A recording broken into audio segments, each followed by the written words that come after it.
Dewan Hakim yang arif dan bijaksana, hadirin sebangsa dan setanah air yang kami banggakan. Indonesia merupakan negara multikultural yang terdiri dari berbagai macam keberagaman, mulai dari keberagaman suku, adat istiadat, bahasa maupun agama. Hal inilah hadirin yang membuat Insinyur Soekarno pernah berkata, "It was the concept of nationalism that Indonesia. This is not about the Javanese, Borneo, Sulawesi, Bali or others. This is about the Indonesia. Together become the foundation of one nation state." Ungkapan tersebut hadirin mengisyaratkan kepada kita bahwa perbedaan-perbedaan di negeri inilah yang akan menumbuhkan rasa nasionalisme di dalam dada, bukan tentang orang Sabang maupun Merauke, tetapi tentang Indonesia bersama-sama melahirkan persatuan dan kesatuan nasional. Namun sayang hadirin, rasa nasionalisme itu kini mulai sirna. Terbukti dengan maraknya tawuran antar pelajar dan mahasiswa, pemburian dan penistaan semua agama, pelecehan terhadap simbol-simbol negara, hingga berujung pada runtuhnya persatuan dan kesatuan bangsa. Betul hadirin?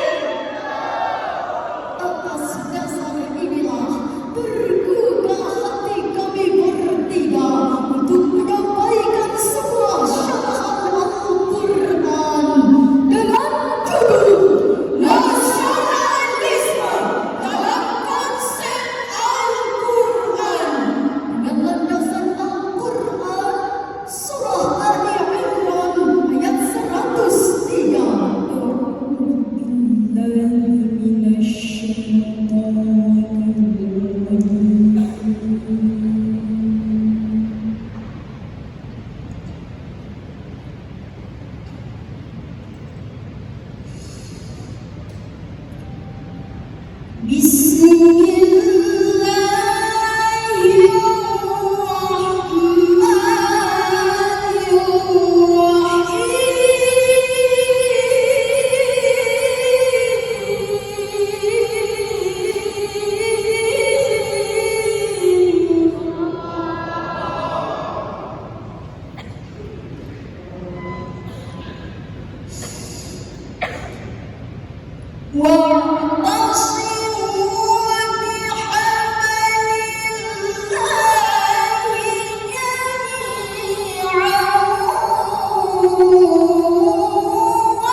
Terima kasih kita ucapkan kepada peserta dengan nomor urut 039. Penampilan selanjutnya peserta dengan nomor urut 063. Kepada peserta dengan nomor urut 068 dan 085 agar bersiap-siap di